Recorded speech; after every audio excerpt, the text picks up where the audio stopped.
Okay. All right, let's kick it off. So some of you guys that do not know me, my name is Jerry. I am a person in long-term recovery, right? I was a mass ab guy.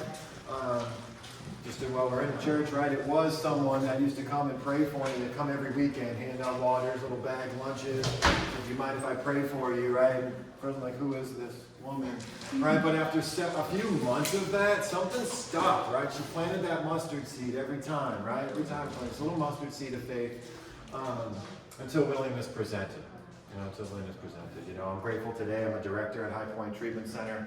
I have some of my staff over here, recovery coach, community health worker. So I'm grateful to be able to do this, right? This is near and dear to my heart. Come out here and provide some education, some connection to resources so we can just better serve. Yeah. Right? We can be better equipped to serve. So today's topic, we're talking about Xylazine. Who in here has heard of Xylazine before? Okay, so a couple of guys, most of us work in treatment that raised our hands, so that don't even count, Courtney. Right? Okay, so as we know, the substances on the street have been changing. The game has been changing. Everyone's heard of fentanyl before, correct? Right, so that was, right, the new epidemic. Right, this is all part of the opioid epidemic. And fentanyl is a very powerful substance, okay, which Narcan does work to reverse a fentanyl overdose. It does not work to reverse a xylazine overdose. It's why this information is so important. Right, we have access to testing supplies, which I'll get into here. Okay, so what is Xylazine? Xylazine, also known as tranq, right? We got tranq dope out there. Okay, it's a veterinarian tranquilizer. Okay, it's actually a horse tranquilizer. Horses are big creatures. I'm 160 pounds soaking wet, right? So a little dose for a horse, right? Could you imagine what that can do to a human? It's dangerous stuff. Right? So people often use Xylazine without even knowing it. Everyone knows there's fentanyl now, right? If we're engaging with any risky substance, there's a high probability, it's probably 100% chance, 99% chance there's actually fentanyl in it, right? We did the street check today at the MOUD conference at the recovery court a couple of weeks ago. When they go over the drugs, the only substance that had what it was supposed to have in it was DMT. Crack cocaine had xylazine, fentanyl, marijuana, right? Fentanyl, xylazine in it, Xanax. Right, benzodiazepines, things like that. Most of them are containing fentanyl and or xylazine these days. You're talking about on the street. On the street, correct. On the street. Illicit, that's why I said illicit use. Okay, so this is what xylazine is. Right, it's a tranquilizer, a pain reliever, and a central nervous system depressant for animals. For animals. Right. I'm a different kind of animal. Okay, Xylazine addictive. Do people experience Xylazine withdrawal? So some of the stigmas that are out there, right? It is highly addictive. Okay, we do experience withdrawal symptoms when we're not actively still using this stuff, just like we withdraw from any other opioid, right, or agonist. Okay, there's going to come with symptoms. The thing that makes Xylazine really tricky, okay, is it's more like a benzo withdrawal and an opioid withdrawal kind of smashed together. Which means it's going to have physical and mental detriment that comes along with that. Okay? Early research suggests substance use disorder symptoms and withdrawal symptoms may be more intense for those taking xylazine and fentanyl versus fentanyl alone, which means fentanyl is no longer going to get you off E. Right? So if we're out there, we're experiencing withdrawal symptoms like most of us start our days when we're actively using, right? We wake up right on empty, okay, start actively seeking out a substance to get well. Right, just to get to a baseline. Right, just to get to a baseline, we're able to have a level of function. Okay, the thing about that is fentanyl will not do it. It will not take the edge off if we've been actively consuming xylazine.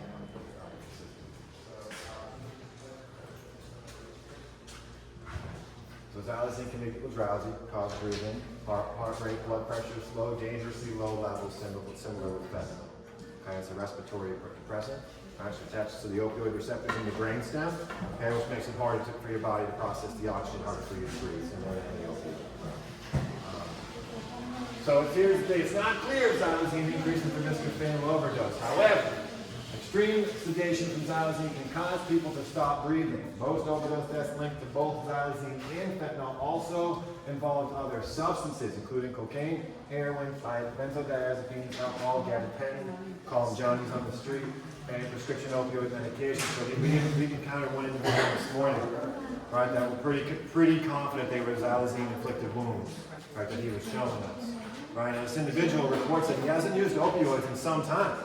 Right? Hasn't used heroin, is active engaged on the clinic. I love this gentleman's willingness to disclose, but he was pretty honest about still consuming benzos. Right, still consuming benzos. So these are out there. We're copping Zans, Valiums, Klonopins, any other PAMs out there. That doesn't come from a pharmacy. You don't see someone walking out of CVS with it, right? Let's know how to test our stuff, right? Or teach them how to test their stuff. I don't think you guys are interactively engaging in some of these risky behaviors, right? But we need to be well equipped to do it. So when we do encounter someone that we have suspicion that is using, we're well equipped to manage this individual, okay? Or know what type of care we need to provide. This is the saddest part of this, right? So it actually formed a necrotic wound. I know it's kind of small, guys. I'm sorry. You want me to read it to you? Yeah. I'm going to read it to you? Okay. So risks, okay? People who have used Xylazine also report other effects. Repeated Xylazine use can cause painful and difficult to treat skin and muscle or soft tissue sores. Okay? If left untreated, the sores can grow and become infected, lead to patches of dead and dying tissue. That's the necrotic wounds, right? And there are some people. Gotta use some of the right verbiage. I am not a doctor. I don't even play one on TV. Okay, so they can, in rare severe cases, these may require the affected body part to be amputated. Right? People with these wounds may require ongoing wound management and pain treatment. The sores can appear at the site of injection, but they often appear elsewhere on the body. Some clinicians report that these wounds happen even when people smoke or snort Xylazine, but do not inject it, right? So that was a fallacy that was out there right up until a few months ago, that you actually have to be injecting, right, an intravenous user to be able to contract these wounds. That is not the case, right? If you're ingesting it in any way, smoking it, snorting it, injecting it, chewing it, boofing it is a thing now, the harm reduction movement. We won't get into details with it, right? But if you want some more information, you have to come talk to me after, okay? So if left untreated, necrotic wounds turn to gangrene, which more or less they have to amputate that one. Right, we've seen this with a few people. Just why we're going to do these wound care kits. Okay, so we got Xylazine wound care kits. I'll get into at the end of what's in there, okay, and how to best treat. I cannot give medical advice. I am a community health worker. I cannot. But this country was founded on loopholes, right? So on the back of this little wound care supply thing,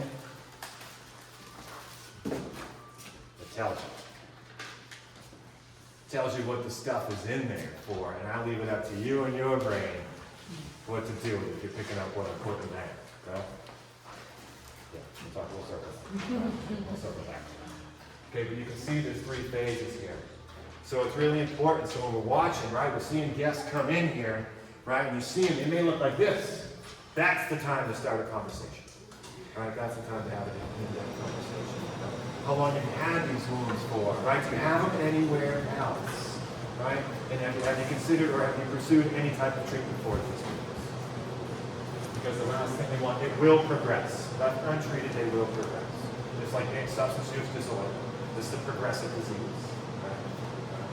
It's one of the characteristics that makes a disease, right? Symptomatic, progressive in nature, require treatment. If they stop using, will the wound go away or stop? Or? No, typically not. That's a great question. Stage 1, it can, right? As long as it's not actually the flesh dying tissue, right? It's more or less a sore that will grow and exacerbate from there. But more often than not, yes, it needs to be treated. It needs to be treated. It takes medication to do that, which I'll get into some of the stuff like that. It's probably looking at the screen, huh?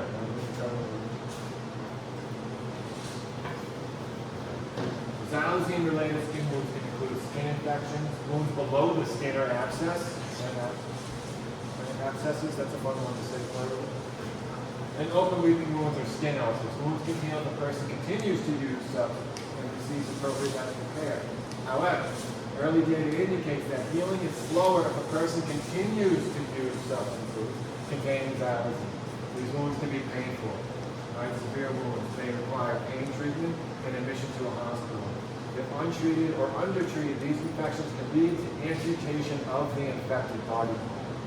So that's kind of the hot button to push, right? I'm saying you want to threaten someone, say, if you don't treat this now, you're going to lose your arm. But they need to be aware of this, right? If they continue to engage in these risky behaviors, they're imposing an imminent risk, on them. I like to use that word hot plug. Especially people are coming in here, right? There's a need. They're coming here because they need support. But looking at the very least, they're looking for a warm spot full of love, right? That's an opportunity to engage, right? And hopefully give some hope and plant those little mustard seeds. Wow. Weird. I knew it was going to be a bigger screen. I would have made this a little bigger. My apologies, guys. You know, I like that Brian did. Okay. So these are harm reduction strategies. And I am very pro harm reduction. Do not get it twisted. Right? I'm not enabling or co-signing use. Okay, there's a big difference out there. Right? Harm reduction keeps people safe. I say it all the time. It's called a bumper sticker. The only thing Narcan and these test kits and harm reduction enables is breathing. And another opportunity to engage in recovery. Right? I was out here for a long time. I was homeless on that side for a few years and I have to before venturing to homelessness in other parts of the country. But it's important. It's an evidence-based practice, which means there's statistics to show that it does. So what can we do? Harm reduction strategy. We carry overdose reversal medications. Who in here has Narcan? Better see everybody's hand up. What? Wow. Wow. Did anyone of you guys get some Narcan? Taylor, do me a favor, please. Grab some of this Narcan and make sure everyone out here has this. I know you got some. David, you got some? Daniel? Is it Daniel? Yeah. Daniel, David. My bad. I knew it was an E though. Yeah, right. Okay. So overdose reversal medications like naloxone or nalmefene. Right, so probably you haven't heard a lot about nalmefene. Nalmefene works similar to naltrexone, okay, which is an antagonist. Okay, you guys may have heard of Vivitrol before. Vivitrol, similar thing. Okay, so it caps the opioid receptors. Okay, makes it harder for those risky substances to attach to the receptors, freeing up some of the receptors in the brainstem, making it easier for us to breathe, right, i.e. continue to sustain life. In case of an opioid overdose. Overdose reversal medications do not reverse the effects of xylazine. However, okay, illicit manufactured xylazine is most often found mixed with opioids like fentanyl.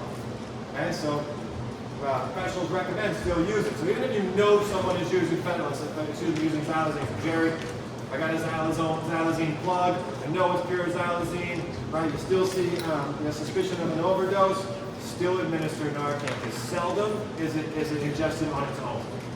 It's usually mixed with another substance, more often than not it's an opioid. Right, kind of the reason this, I think my speculation has started, right, fentanyl has a very short half-life, which means the high of the buzz will wear off very quickly, and withdrawal symptoms will quickly ensue thereafter.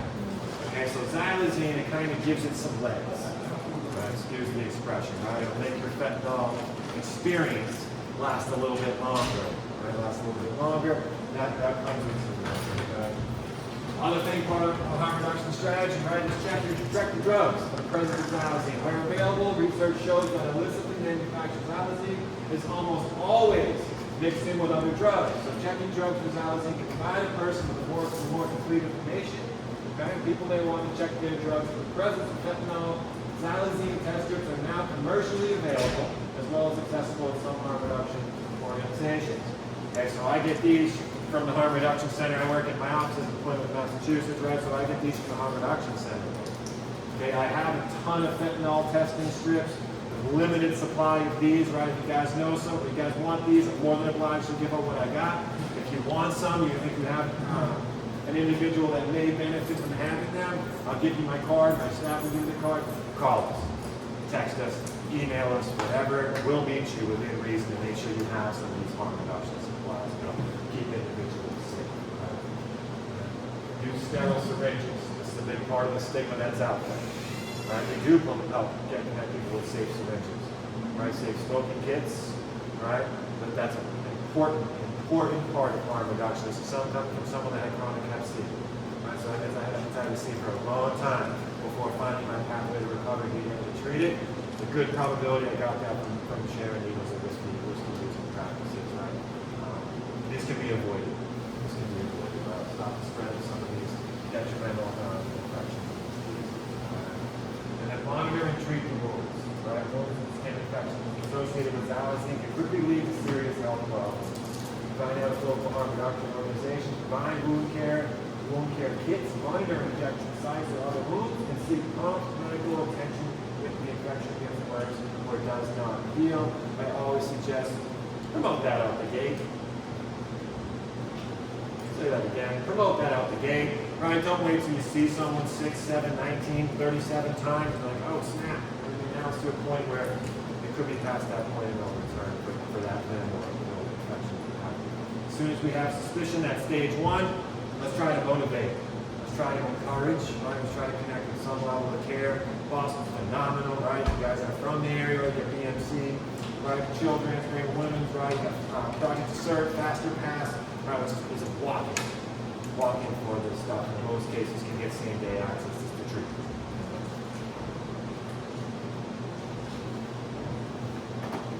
Let's dive in. I'm going to show you what's in these kits. Right?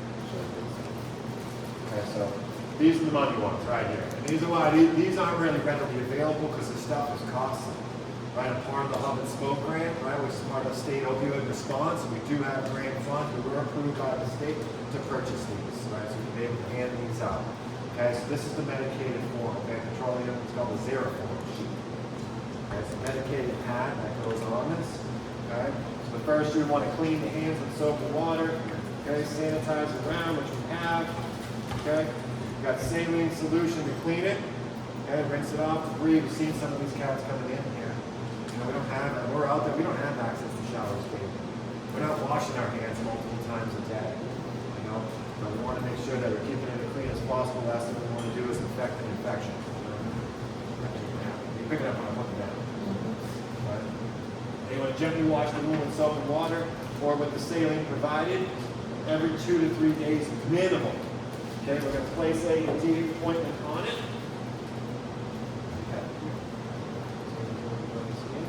Apply the Zero form. Okay, sheet to the wound, cover with the gauze or dressing. So we have the gauze dressing here.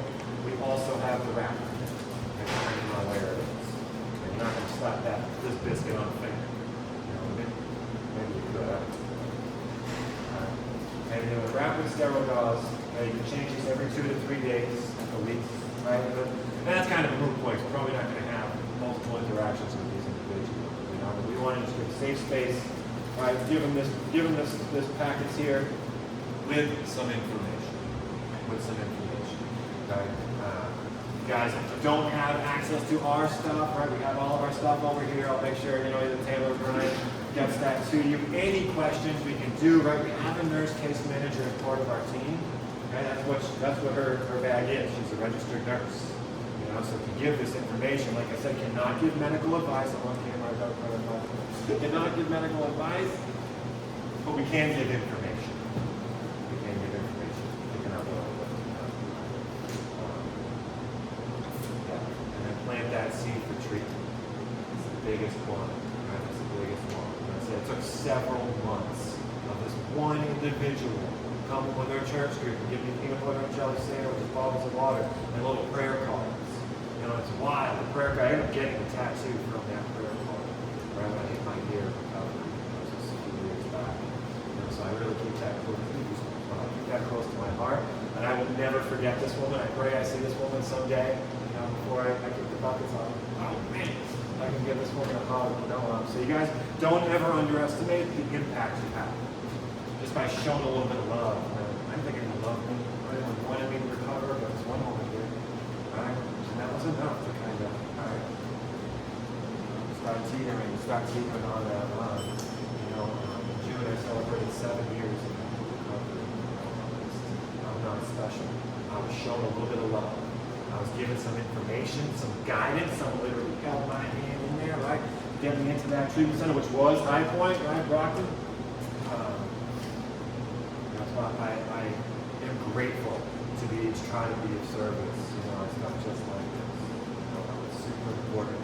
You know, I love the sense of community that's in here. You guys' willingness, you're here to stick around to learn more, right? So we can help. We can work well around this situation. These are pretty simple to use, right? You guys want a little demo? So you guys are actually going to be testing substances here in the church. Who knows? I've tested some stuff in weird places. You know, you do talk to whoever you talk to. Right? I can't authorize that, you know. But these are very simple to use. Okay, these are the strips. Everyone in here has probably seen the fentanyl testing strips before. It's the exact same thing. It's just on. It's the exact same thing. These are because of how dangerous this stuff is, right? They give these little strips. That's all you need. You can see how small this is. See how small this little strip is? It's a fatal dose. It's a fatal dose. Why? Right? Why? Yes. Not moving. Not moving. Right? So it doesn't take much. Right? Because that was the big thing when I was doing fentanyl test strips. Like, how much of my drugs do I got to waste? I say, none, really. Right? Take it out of the container it's in, baggie, right? Whatever it is. Put it in something else, a folded bill. I've even had people use these. Fold that up, take the strip out first, fold that up. They just dump the substance in there. Okay? Rub it in the bag, put the water in there. See, we made it a little bit easier. Well, excuse me, we were afraid. PICO, the Harm Reduction Center, made it a little bit easier. They give these little cups. Little cups are safe cookers, right? Safe projectors too, so you can use for multiple things. Okay, so you put your substance in there, just a little scoop. Okay, we add some fluids, right? Don't drink this. It's not going to hurt you, it's not going to spray you. Okay, it's not sterile for human consumption anyway. Okay, put that in there, square a little bit in there, fill the cup about halfway, hold your strip in there for 15 seconds. And that's 15 seconds of a COVID test, right? COVID test. Right? Okay, you get one line is positive. One line is positive, two lines is negative. Why are you worried about it? Oh man. Say something, I believe. And also there's some band-aids in here. All right, this is kind of like a decent sized harm reduction kit. Okay, there's information right here on how to respond to it.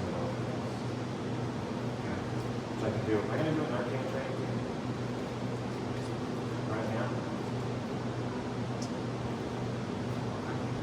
We should make this an arcane training too. Is everyone in here been trained on how to use Narcan, how to identify an overdose, and how to respond? If you do not know how to identify an overdose and respond, throw it up. No shame, no judgment. Perfect. Hey, that's it. That's it. Yeah, oh, grandma's.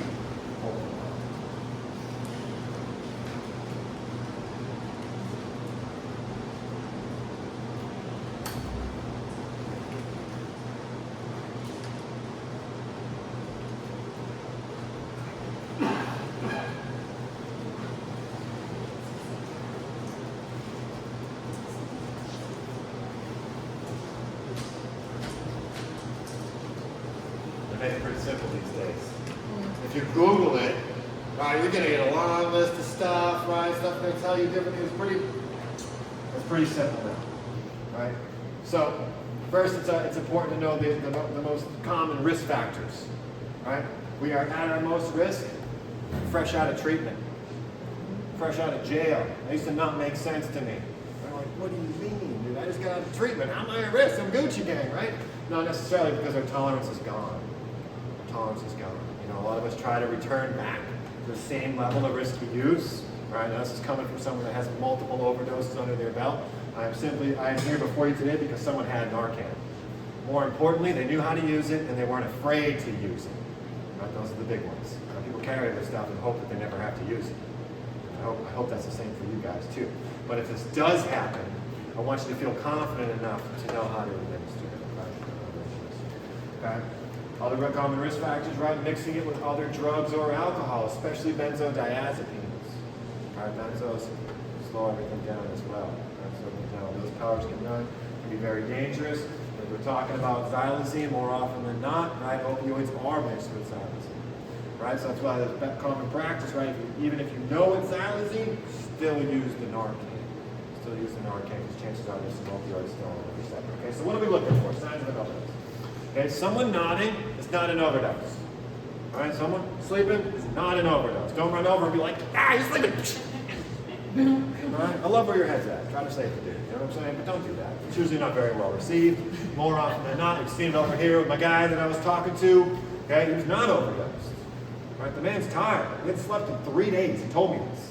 I hadn't slept in almost 3 days. You know?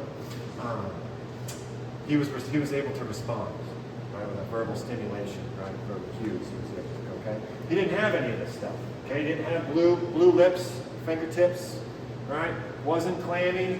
Okay, I didn't check his pulse, right? But he wasn't having seizures or convulsions. He wasn't snoring or gurgling. That's usually the telltale sign. You see them gasping for air. You know, they call it the death gurgle, the death rattle. I hate that phrase, right? I try not to use it. I feel like a lot of people know what that is. You know, here, you identify any of these, right? The person won't wake up or respond. The knuckles being rubbed, right? So you want to try that verbal stimulation first. If you know their name, use it. Yo, Jerry, are you good? Just tired, man? You sleeping it off? If you get no response, you want to try physical stimulation. Okay, take your knuckles, start with the sternum rub. Okay, careful, don't break their chest. But if you do that to yourself, it's not comfortable. You know, that'll hopefully get some juices flowing, get the heart pumping. You know, if that does not work, take the same knuckle, go to the upper lip. Cause a little bit more discomfort. Okay, hopefully you get a response. If you do not get a response, it's a high probability the individual is experiencing an opioid overdose or an overdose of some kind. Okay, call 911. When do we call 911? As soon as we've identified a potential. Okay? Before you administer the Narcan, get first responders on the way.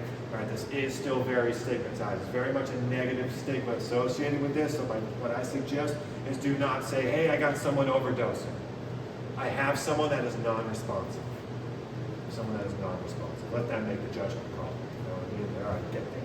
All right, the chances are if they've been there, it's Jerry again. Right? I got a gunshot wound over on 5th. I got to get to you first. You don't want any of that chance. You know what I'm saying?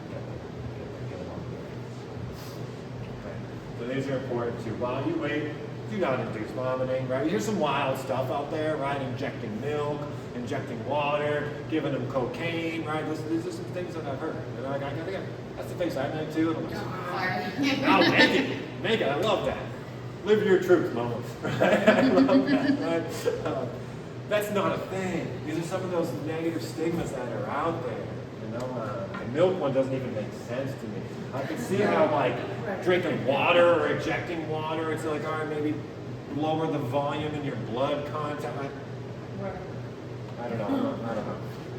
Okay, do not submerge the person in ice or water. Do not use water at all. I should have started with that, right? They're like, I'll throw them in the shower. That's a risk. Experiencing an overdose, they can't stand up, right? Now they got to slip, a risk of slipping, hurting themselves, and causing a detriment to them, right? Okay? Do not inject the person with anything. What you do, though, is administer naloxone. Right? Everyone's seen these before. You definitely have. You got one now. Right? That's what they look like. There's really not a wrong way you can use this. It's pretty simple. Once you think you've identified, obviously you got to open it first, and then I have to say that, right? I've done a couple of these, and they're like, ow, really, bro? Open it up. I mean, and I suggest you practice this. Why I say that, right? I'm not saying just go wasting Narcans, right? Muscle memory is a thing. Right? Muscle memory is very much a thing. Right? So you want to have this plan in place. Know where your Narcan is stored, right? Oh, yep, still in there. Okay, I keep my glove box in my vehicles, right? Keep my briefcase, they're on my lanyard, I had it on my thing, but it's okay, I get it over. I know a guy. You open it up, put it all the way up the nostril, suppress the red plunger. That's it. Okay, rule of thumb is they say, if you read it on the box, it's fine, print, that's why we do these trainings, that way you're not like, oh shit, what did it say? Step 1, okay, I checked suspect's overdose. Shit, I think they're overdosed. Yell, wake up! That's what it tells you to do. Yell, wake up. That's what it tells you to do. That's pretty wild, right? Yell, wake up. Okay? Yell, wake up. Shake the person gently. Gently. There it is, right? I'm not saying don't ever slap the person, right? It's not a thing. Okay, give the dose in the nose. Okay, the nasal spray device with your thumb on the bottom of the plunger. Insert the nozzle into the nostril. Press the plunger firmly. Okay, call 911 is step 3. Now, if you think you're going to administer Narcan, move that up. Call 911. Put them on speaker.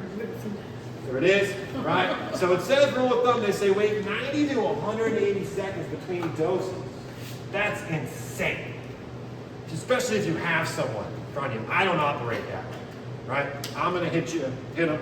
I'm gonna wait about 15 to 30 while I'm trying that verbal stimulation, but then trying the sternum. If I don't get a response, guess what Jerry's doing? I'm Narcanning you again, okay? And I'll share this. God willing, my last overdose, it took 5 Narcans.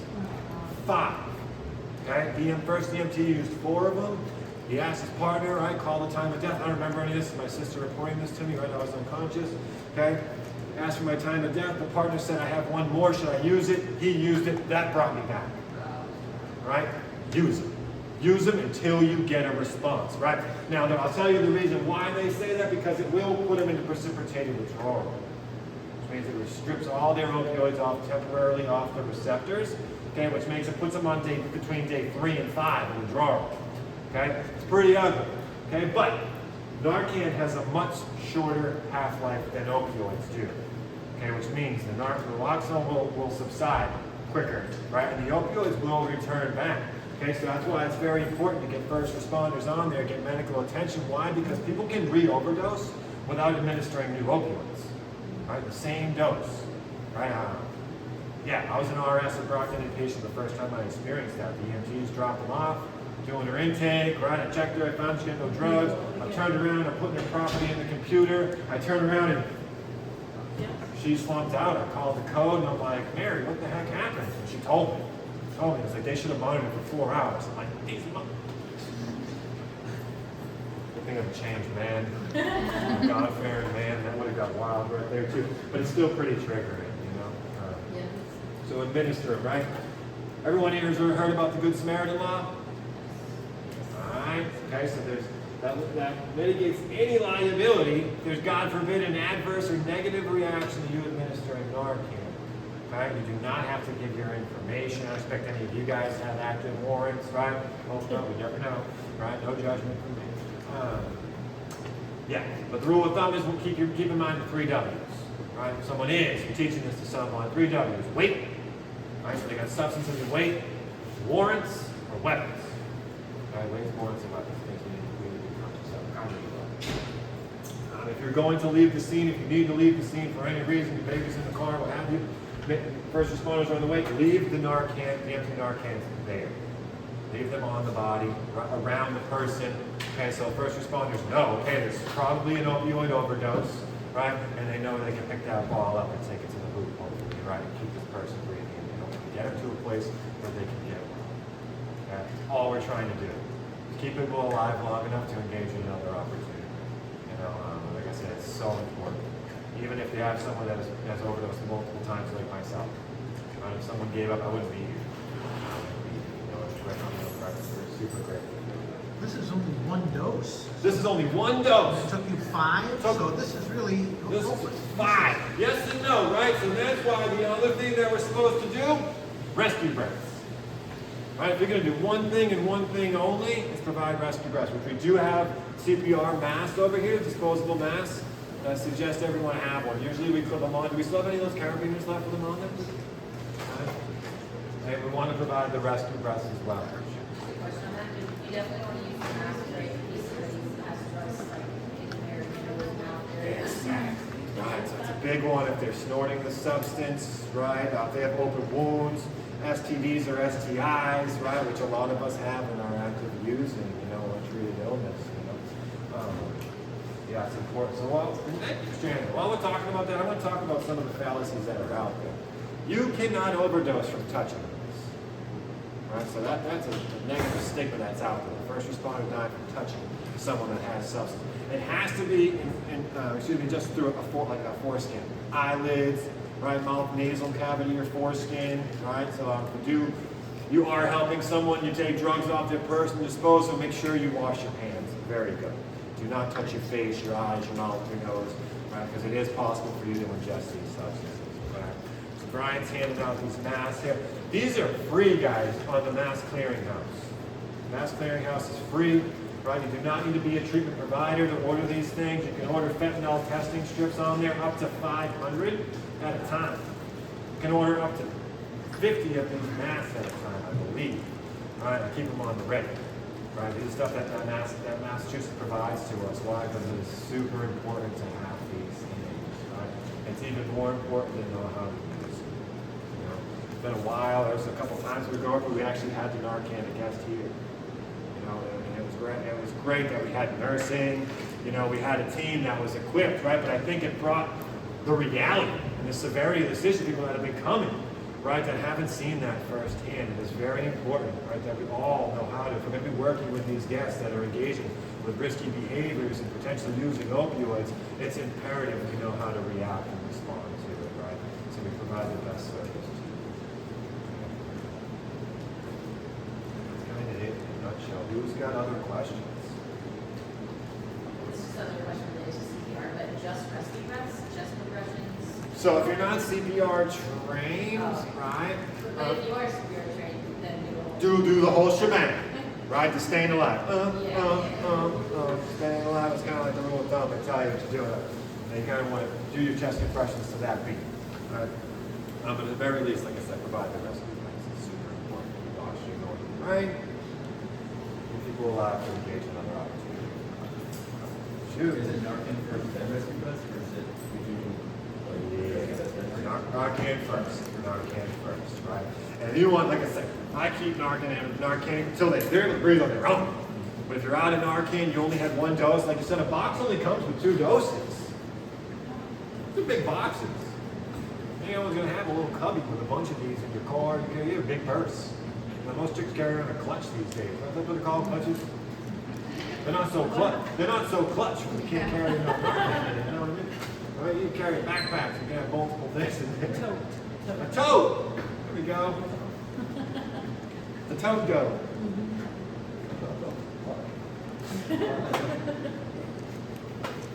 It's the greatest of all time tote bag. Shoot Eddie. Yeah. Did you say that, like, did you mention that tell somebody you're not sometimes that?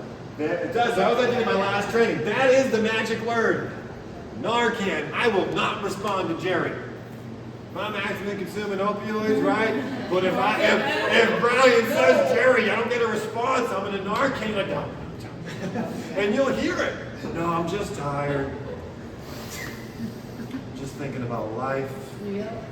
But if they're able to respond, they're not in an overdose. They're not in an overdose. Right? That's important. Thank you for that. That's a good one. Right? That is a good one. That is the magic word, right? Why? Because chances are they either know what it's like to be Narcan and experience that immediate withdrawal, or they've seen something. Okay? So that's why they say if you do whack them a few times, give them some space. Give them some distance. Right? It has happened, right? I'm not saying it's not like an automated response to wake up swinging. Right? But how would you feel?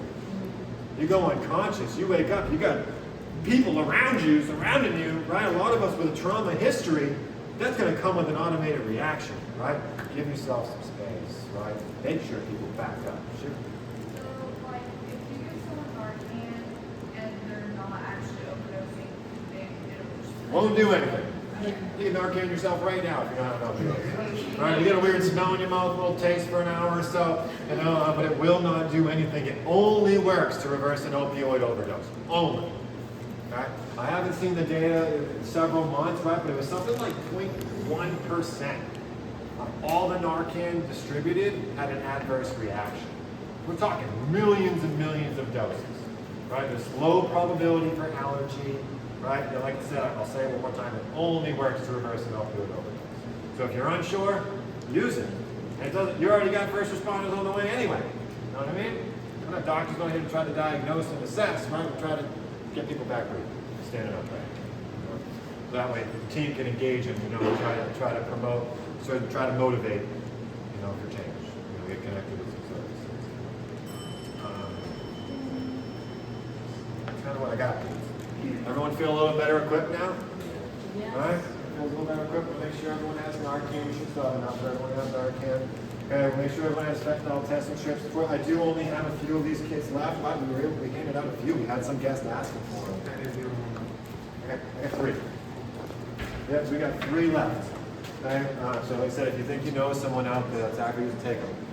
Take my card, take my team's cards, reach out to us.